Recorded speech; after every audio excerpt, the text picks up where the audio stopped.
Bonjour chers tous, c'est toujours avec un plaisir que je partage ces pensées avec vous.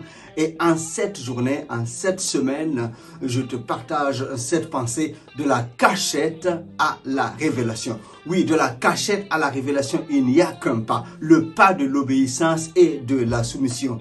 Jésus a été envoyé sur la terre par la volonté de Dieu pour sauver le monde. Mais Jésus a quitté sa gloire. Dieu souverainement a voulu qu'il naisse sous la forme d'un homme. Rappelle-toi que Jésus a été caché quand il était enfant. Peu de personnes savaient que le roi était né. Et quand Hérode l'a su, Hérode a fait tuer les enfants qui avaient moins de 2 ans parce qu'il voulait faire tuer Jésus. Mais Jésus a été caché par la volonté de Dieu. Joseph a reçu la révélation et Joseph a amené Jésus ainsi que toute la famille en Égypte pour être caché.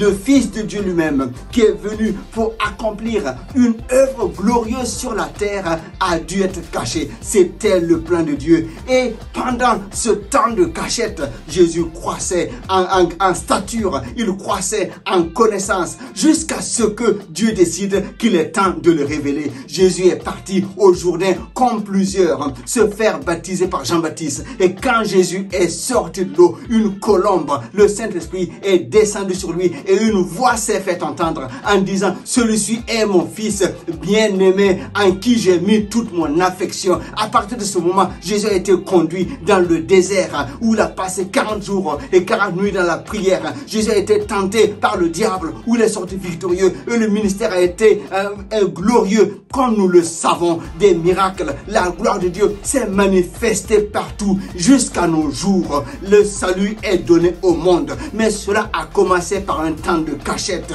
parce que ce temps de cachette était nécessaire pour la croissance. Ce temps de cachette était nécessaire pour que le temps de Dieu s'accomplisse. Je viens donc t'encourager. Non, ne sois pas triste parce qu'il te semble que tu es caché, que tu es méconnu, que personne ne te voit. Tu es peut-être à une saison où Dieu veut t'enraciner, où Dieu veut te fortifier, où Dieu veut que tu prennes encore confiance en sa parole, parce que ta révélation va être bientôt. Mais pour que tu sois révélé au monde, il faut que tu sois revêtu, que tu aies l'onction de Dieu afin d'accomplir. Le défi est tellement grand que si tu n'as pas de racines, que si tu n'as pas un revêtement, tu ne pourras pas. Donc je t'encourage, non, ne sois pas comme Moïse qui s'est précipité en tuant l'Égyptien pensant que c'était son temps. Non, le temps de Dieu est le meilleur. Alors dans la cachette, vraiment attache-toi à Dieu, cherche sa face, laisse Dieu travailler dans ton cœur et que le Saint-Esprit prenne le contrôle. Au temps voulu, il t'élèvera et tu accompliras les desseins de Dieu rattachés à ta vie. Sois encouragé, sois béni en cette semaine. À la semaine prochaine,